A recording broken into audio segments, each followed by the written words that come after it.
Menimbang bahwa selanjutnya terhadap dalil pemohon berkenaan dengan termohon memanipulasi hasil verifikasi partai politik dengan meloloskan seluruh partai politik untuk menjadi peserta pemilu. Menurut Mahkamah, dalil tersebut tidak didukung dengan bukti yang meyakinkan, karena berdasarkan fakta hukum yang terungkap di persidangan, proses tahapan verifikasi partai politik telah diawasi oleh Bawaslu. Oleh karena itu, secara hukum dalil akuo harus dikesampingkan. Bahwa berdasarkan pertimbangan hukum tersebut, dalil pemohon akuo adalah tidak beralasan menurut hukum. Menimbang bahwa sebelum mempertimbangkan dalil pemohon mengenai bansos, terlebih dahulu Mahkamah akan mempertimbangkan dalil-dalil lain yang antara lain terkait dengan keberpihakan lembaga kepresidenan dan nepotisme Presiden Joko Widodo kepada pasangan calon nomor urut 2 sebagai berikut. 1. Presiden telah melanggar TAP MPR nomor 11/MPR/1998 dan Undang-Undang nomor 28 tahun 1999 tentang penyelenggara negara yang bersih dan bebas dari KKN, serta pasal 282 Undang-Undang Pemilu. Dan seterusnya angka 2 sampai dengan angka 4 dianggap telah diucapkan. Bahwa pemohon mendalilkan tindakan Presiden Joko Widodo yang menyetujui dan bahkan mendukung putranya menjadi calon wakil presiden merupakan pelanggaran atas 1. Ketetapan MPR nomor 11/MPR/1998 tentang penyelenggara negara yang bersih dan bebas korupsi, kolusi, dan nepotisme. 2. Undang-Undang nomor 28 tahun 1999 tentang penyelenggara negara yang bersih dan bebas dari korupsi, kolusi, dan nepotisme, Undang-Undang 28 1999, serta 3. Pasal 282 Undang-Undang Pemilu. Terhadap dalil tersebut, termohon dan Bawaslu tidak memberikan tanggapan.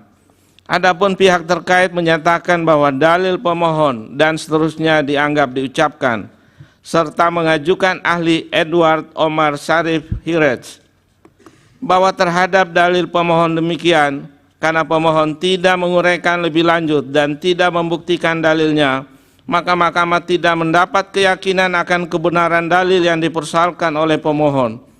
Terlebih, jabatan wakil presiden yang dipersoalkan oleh pemohon akuo adalah jabatan yang pengisiannya melalui pemilihan atau elected position, dan bukan jabatan yang ditunjuk atau diangkat secara langsung, directly appointed position. Adapun jabatan yang terkait dengan larangan nepotisme adalah jabatan yang pengisiannya dilakukan dengan cara ditunjuk atau diangkat secara langsung. Artinya jabatan yang diisi melalui pemilihan umum tidak dapat dikualifikasi sebagai bentuk nepotisme. Terlebih lagi, Mahkamah dalam putusan Mahkamah Konstitusi nomor 33 dan seterusnya 2015 yang diucapkan dalam sidang pleno terbuka untuk umum pada tanggal 8 Juli 2015 menghapus pasal 7 huruf R Undang-Undang nomor 8 tahun 2015 tentang perubahan atas Undang-Undang nomor 1 tahun 2015 tentang penetapan peraturan pemerintah pengganti Undang-Undang nomor 1 tahun 2014 tentang pemilihan gubernur, bupati, dan wali kota menjadi undang-undang dalam kurung undang-undang pilkada terkait dengan syarat tidak memiliki konflik kepentingan dengan petahana. Meskipun putusan tersebut terkait dengan pengisian pencalonan kepala daerah, namun dengan telah dipersamakan antara rejim pemilihan kepala daerah dengan pemilihan umum oleh Mahkamah, relevan untuk dijadikan substansi dalam menjawab dalil pemohon akuo. Di samping itu, terkait dengan ketentuan pasal 282 Undang-Undang Pemilu telah dicermati oleh Mahkamah tidak berkenaan dengan proses pencalonan yang berhubungan dengan adanya hubungan nepotisme. Jika yang dimaksudkan pemohon adalah ada kaitannya dengan kegiatan kampanye, telah ternyata undangan pertemuan Presiden dengan Ketua Umum Partai Politik pada tanggal 2 Mei 2023 dilakukan sebelum masa pencalonan atau masa kampanye. bahwa berdasarkan uraian pertimbangan hukum tersebut, Mahkamah berpendapat dalil pemohon mengenai pelanggaran atas ketetapan MPR nomor 11/MPR/1998, Undang-Undang 28 tahun 1999 dan pasal 282 Undang-Undang Pemilu adalah tidak beralasan menurut hukum. Bahwa pemohon mendalilkan usulan perpanjangan masa jabatan dan pernyataan Presiden Jokowi yang akan ikut cawe-cawe dalam pemilu 2024 ketika bertemu dengan pimpinan redaksi sejumlah media serta konten kreator seperti Akbar Faisal, Helmi Yahya, dan Ari Putra di Istana pada Senin tanggal 29 Mei 2023. Pemohon mengajukan bukti P31 dan seterusnya dianggap diucapkan. Bahwa terhadap dalil pemohon demikian, termohon, pihak terkait, dan Bawaslu tidak memberikan tanggapan. Bahwa setelah mencermati dalil dan alat bukti yang diajukan pemohon, Mahkamah menilai wacana perpanjangan masa jabatan Presiden memang menjadi salah satu background politik dalam kontestasi Pilpres 2024. Namun dari dalil dan bukti yang diajukan pemohon, Mahkamah tidak menemukan penjelasan dan bukti adanya korelasi langsung antara wacana perpanjangan masa jabatan demikian dengan hasil penghitungan suara dan atau kualitas Pilpres 2024. Bahwa dalil pemohon yang menyatakan bahwa kegiatan rencana perpanjangan masa jabatan Presiden menjadi 3 periode disikapi oleh Presiden dengan mendukung pencalonan salah satu pasangan calon peserta Pilpres yang diposisikan sebagai pengganti Presiden petahana. Menurut Mahkamah, kebenarannya tidak dapat dibuktikan lebih lanjut oleh pemohon. Demikian pula dalil bahwa Presiden akan cawe-cawe dalam pemilu 2024 akuo. Menurut Mahkamah tidak diuraikan lebih lanjut oleh pemohon seperti apa makna dan dampak cawe-cawe yang dimaksud pemohon serta apa bukti tindakan cawe-cawe demikian. Bahwa berbagai alat bukti yang diajukan pemohon, baik bukti berupa artikel atau rekaman video berita dari media massa, memang menunjukkan kegiatan dan pernyataan Presiden yang berkehendak untuk cawe-cawe dalam pemilu Presiden dan Wakil Presiden tahun 2024. Video bukti P36 dan bukti P120. Namun pernyataan demikian menurut Mahkamah tanpa bukti kuat dalam persidangan dan tidak dapat begitu saja ditafsirkan sebagai kehendak untuk ikut campur dalam penyelenggaraan pemilu Presiden dan Wakil Presiden tahun 2024 dengan menggunakan cara-cara di luar hukum dan di luar konstitusi. Terlebih terhadap dalil pemohon akuo, Mahkamah tidak mendapat bukti adanya pihak yang keberatan, khususnya dari peserta pemilu Presiden dan Wakil Presiden tahun 2024 setelah ada penetapan pasangan calon Presiden dan Wakil Presiden yang mempersoalkan pernyataan adanya cawe-cawe dari Presiden terhadap penyelenggaraan pemilu Presiden. Demikian halnya Mahkamah juga tidak mendapatkan bukti adanya korelasi antara bentuk cawe-cawe dimaksud dengan potensi perolehan suara salah satu pasangan calon Presiden dan Wakil Presiden pada pemilu tahun 2024. Bahwa berdasarkan pertimbangan hukum sebagaimana diuraikan di atas, Mahkamah menilai dalil pemohon tidak beralasan menurut hukum.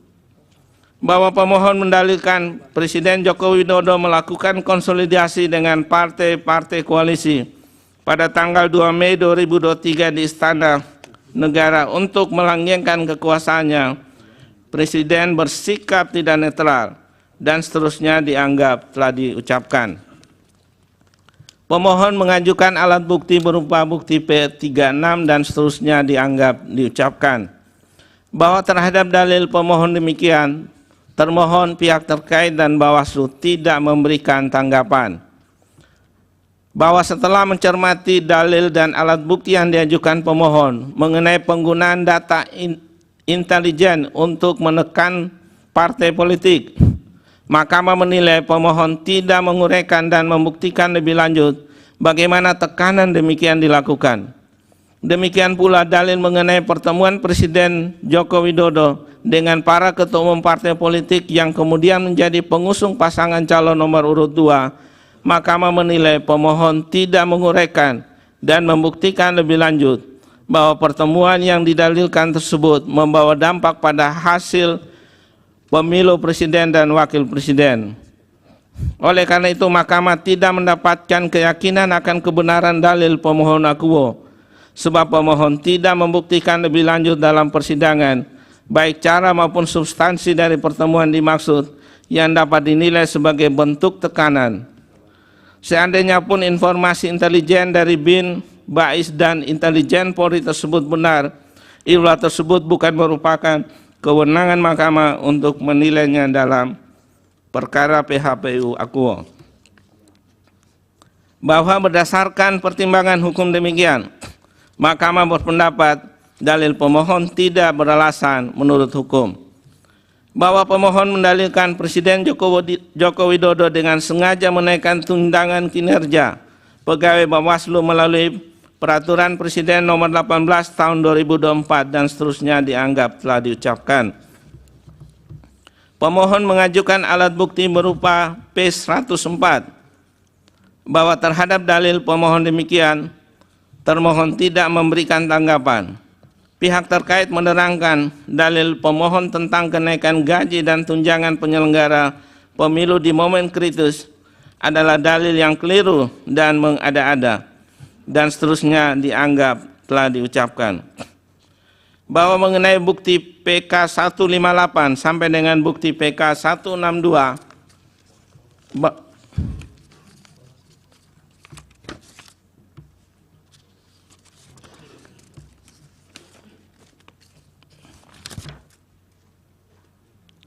Bawaslu mengajukan bukti PK 158 sampai dengan bukti PK 162 bahwa terhadap dalil pemohon demikian yang telah dibantah oleh pihak terkait dan Bawaslu serta dibuktikan dengan alat bukti masing-masing pihak, khususnya alat bukti yang diajukan Bawaslu. Mahkamah menemukan fakta hukum bahwa tunjangan kinerja pegawai di lingkungan Sekretariat Jenderal Badan Pengawas Pemilu memang mengalami kenaikan sebagaimana dituangkan dalam Perpres nomor 18 tahun 2024 tentang tunjangan kinerja pegawai di lingkungan Sekretariat Jenderal Badan Pengawas Pemilihan Umum bertanggal 12 Februari 2024, vide bukti PK 162. Kenaikan tunjangan kinerja demikian secara faktual memang ditetapkan Presiden mendekati hari pemungutan suara. Namun proses pengurusan kenaikan tunjangan kinerja telah dilakukan Bawaslu setidaknya sejak pertengahan tahun 2021 yang terlihat dari surat menyurat terkait tunjangan kinerja antara Bawaslu dengan Kementerian Pemberdayaan Aparatur Negara dan Reformasi Birokrasi. Vide bukti PK 158 sampai dengan bukti PK 161. Bahwa pengusulan kenaikan tunjangan kinerja bagi aparatur sipil negara atau ASN di lingkungan Bawaslu demikian, menurut Mahkamah adalah hal yang wajar dan adil.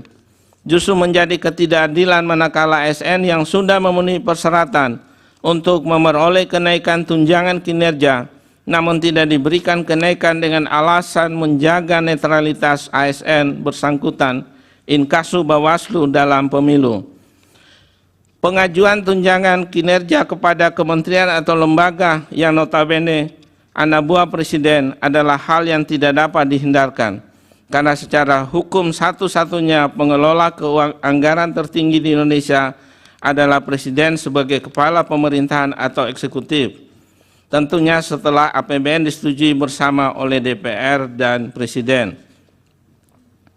Bahwa Mahkamah dapat memahami adanya kekhawatiran persetujuan pemberian kenaikan tunjangan kinerja akan dimanfaatkan untuk melemahkan pengawasan Bawaslu terhadap pelaksanaan pemilihan presiden dan wakil presiden.